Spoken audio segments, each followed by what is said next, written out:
Ini benar, tapi saya tidak bisa, mungkin tidak bisa jawab karena ada isu yang menarik lagi Bapak Ibu. Nah, saya lebih cenderung melihatnya begini. Ini kemarin memang ada proses kita mau merevisi PP. Diskusinya juga lebih lucu lagi Bu. Ini mau sampai kapan lagi diperpanjang lagi Bu? Mungkin bagi teman-teman yang ada di biasanya bergelut di bidang itu apakah akan bermain-main di situ lagi, di PP lagi kan? Terus kemudian rupanya banyak isu yang lebih substansial lagi yang mungkin disampaikan Ibu tadi, sehingga pada saat yang sama ternyata ada beberapa isu yang sudah menyentuh ke undang-undang. Dan saya mendorong Bapak Ibu semuanya, mendorong karena memang kalau undang-undang itu dirasa ada beberapa hal yang memang harus dibuka, saya kira harus disampaikan seperti itu. Nah, makanya kami melihat pada posisi saat ini, kemarin hasil beberapa kita di forum, memang ini waktu itu prolegnas itu di urutan 14 loh, jadi tidak dalam skala prioritas, sehingga undang-undang ini ya memang tercatat saja di PPHN, tercatat saja, tapi nggak pernah dibahas-bahas. Karena lagi-lagi memang undang-undangnya harus mungkin perlu kita ya, untuk dibahas itu harus ada yang mendorong, ada yang membawa dan lain sebagainya. Dan itu selalu saya dorong ke teman-teman pegiat kewarganegaraan. Nah, pada saat sekarang ini, kemarin mungkin beberapa ratas presiden sampai kemudian presiden bikin statement bahwa kita tetap kewarganegaraan tunggal.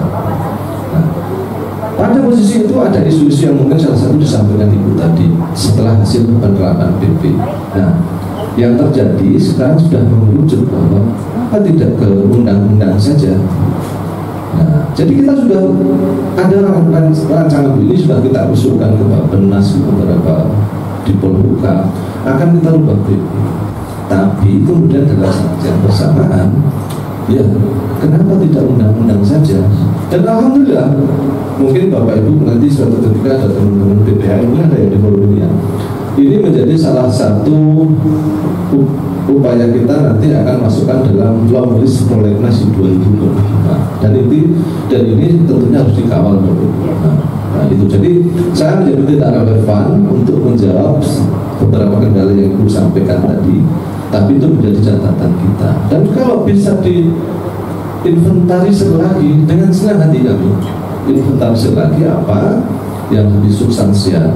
Termasuk salah satu kemarin sudah misalnya kendala-kendala pendapat isu mengenai kenapa harus dibedakan yang asing saja, kan dia ada WNI-nya, kenapa harus diterapkan 10 tahun berturut-turut atau 5 tahun kan gitu ya, 5 tahun. Kenapa kok ekstrim sekali? Padahal dia ada keturunan kan, itu sudah dalam isu kita. Terus kemudian soal biaya, ya kan, soal biaya. Kemudian juga soal lamanya waktu tadi mungkin akan dipertimbangkan. Tapi Bapak Ibu, ini isu undang-undang. Jadi mungkin harus kita pahami bersama, ini isu di luar undang-undang. Jadi sekali lagi mungkin kalau ini saya kira tidak akan terjawab di level PP. Nah, termasuk temuan kita, ini juga kemarin kita kadang-kadang mohon maaf nih, kami itu kadang-kadang berdebat dengan teman-teman setnek, teman-teman Polhukam, karena kami itu yang melihat, yang tiap hari ibu-ibu datang ke ruangan kita, ya, sinetron sedikit gitu. Ya, oh iya begini, terus kami meyakinkan dengan bahasa regulasi yang nggak ketemu kan gitu. Kadang-kadang begini Bu, benar kan gitu. Nah, itu yang terjadi sehingga kami menemukan salah satunya, misalnya anak yang tidak tercover di PP yang kemarinnya anak bagaimana jauh. Kalau kemarin kan sebenarnya rohnya itu anak itu pernah ke Indonesia sebenarnya harusnya. Karena kalau diberi skim harus di Indonesia. Kalau dilihat dari situ lagi Bu, harus itu. Kan namanya skim. Tapi kan banyak anak-anak yang tidak pernah di Indonesia. Dan itu posisinya ingin menjadi WNI. Ini saya harus sampaikan terlepas dari isu.